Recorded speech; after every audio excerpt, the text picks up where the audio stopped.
Comedy is just contrast. It's just the opposite of what you expect to happen. That is what comedy is. Surprising people, catching people off guard, something unexpected. And there's two major categories that you could boil that down into, which is a character doing or saying something in an unexpected way, the way they behave, the way they act, the face they make, the pose they make. That in and of itself can be a joke, can be a gag, can be comedy. That can bleed through an entire show, an entire sequence.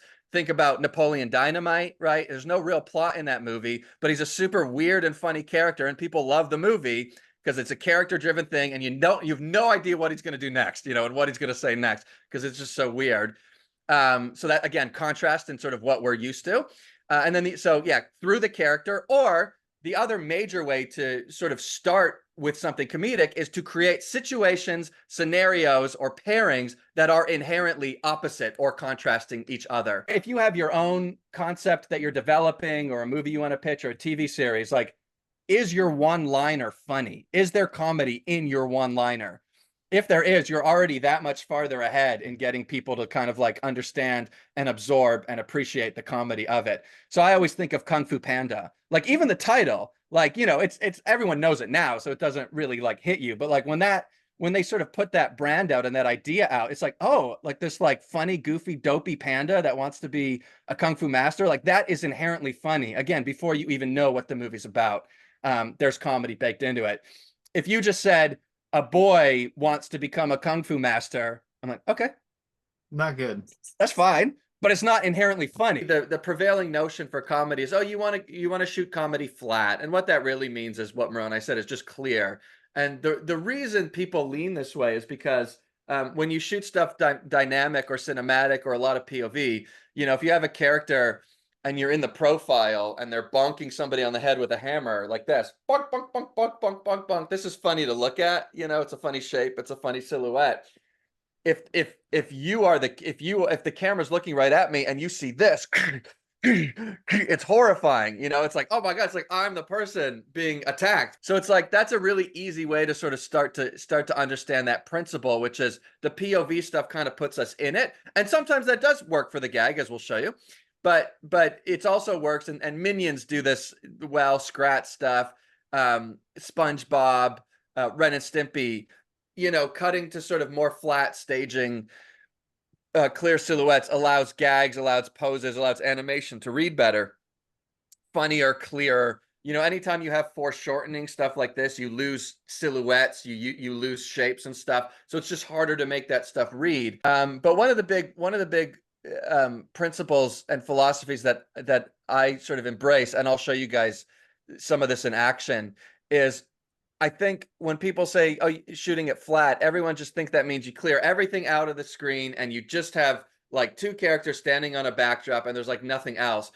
And to me, that's sort of too minimalistic. It's reductive. That does work, but to me, when I think flat, to me, what that means is creating compositions where whatever the action is, or whatever you want to be funny, that is composed on a flat sort of surface or a flat screen to camera. So it doesn't mean you can't have foreground elements here, right? Looking at me, and then the background is flat. So right now, my background's not flat because my angle's tilted up, see? But if I do, let's see if I do that, that's like flat now, and you can still have something here and something here, and it's still flat. To me, it's still flat, even though you have middle ground, foreground, and background.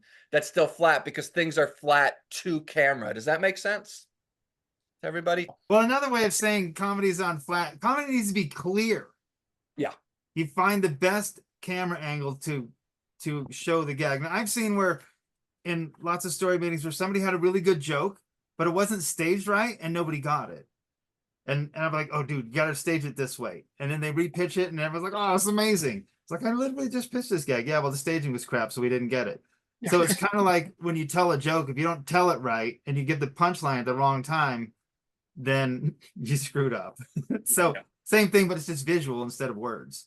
Sometimes you can use staging to reveal a gag instead of you just cutting right to it. So I've got an example here. Now this scene, this is from The Incredibles. So the guy gets away and then you were this close to losing your see how it's flat, and then boom, through the wall, and the camera follows him. And now we see the people reacting. And here's using staging to reveal the gag. So we see, oh, he threw him through the wall. We knew that because we saw it. But 1, 2, 3, 4, 5 walls. It's like, oh shoot, he's really in trouble. So that was like a super great joke in here. I don't know that it was knee-slappingly funny, but it was a nice escalation and using staging to reveal what happened.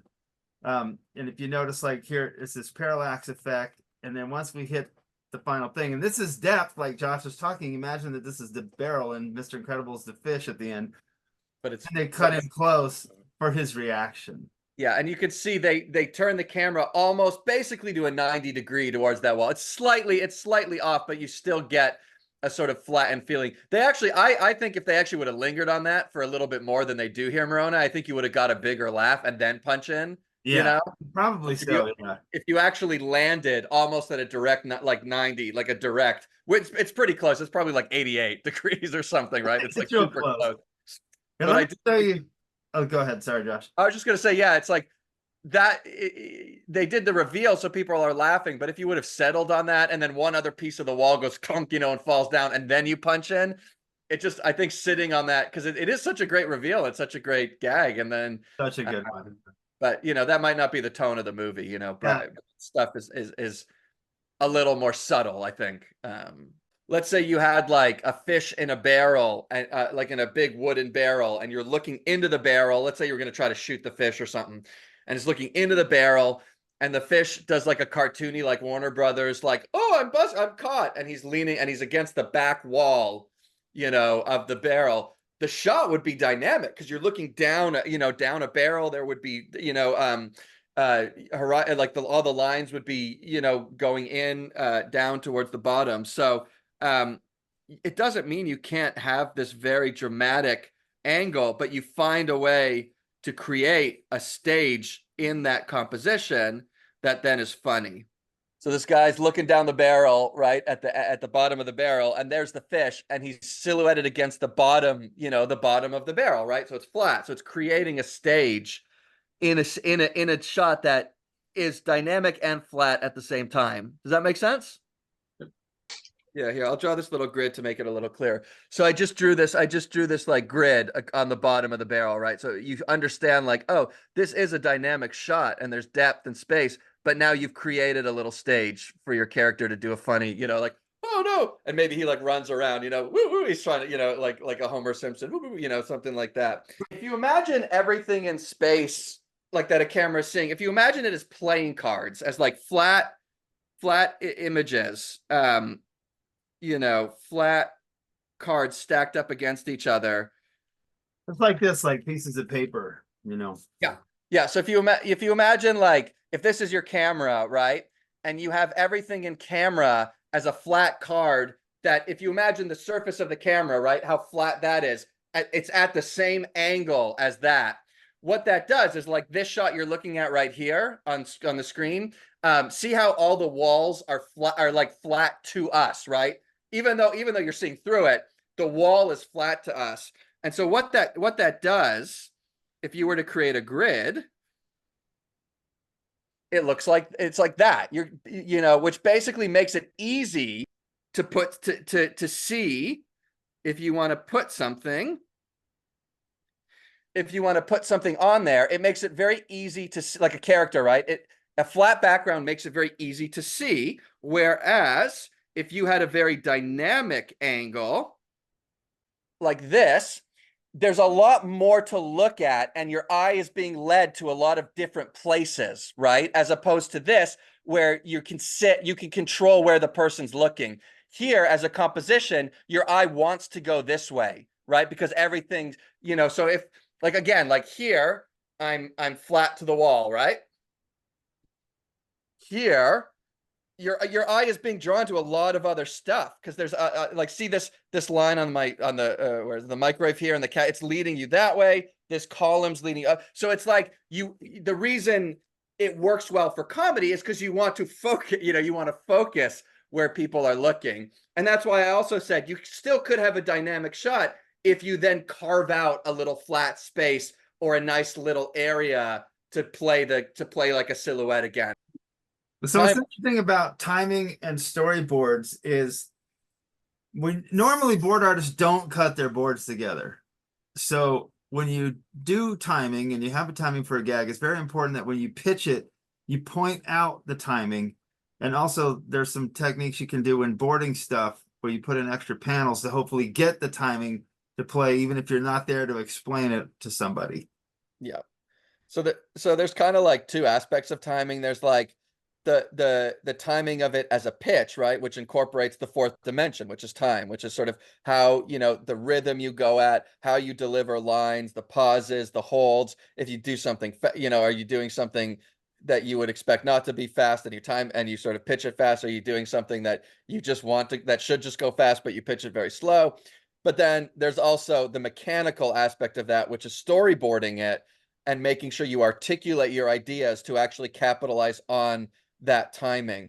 So if someone's going to slap somebody, right, you don't want a down pose and then the next pose just the hand, or you need this hand up, you know, or you need an antic in order for that, and then you can play with the timing, which is like, you know, and you suspend it for a beat, right? Now with all of a sudden it's a gag.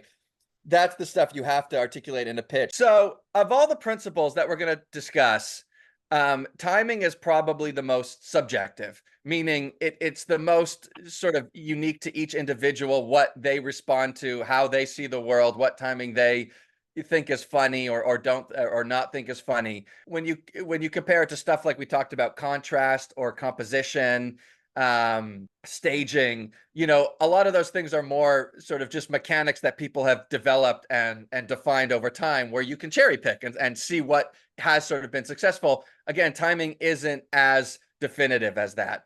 And so the way I like to just think about timing is in the same way we talked about contrast in week number 1, timing can also sort of be dictated by contrast, meaning if you think about an action or a line, if you just imagine in your head what's the normal way to say it, the normal phrasing, the normal rhythm, the normal speed, and now you just start thinking, okay, well, how do I change that rhythm? How do I change that speed?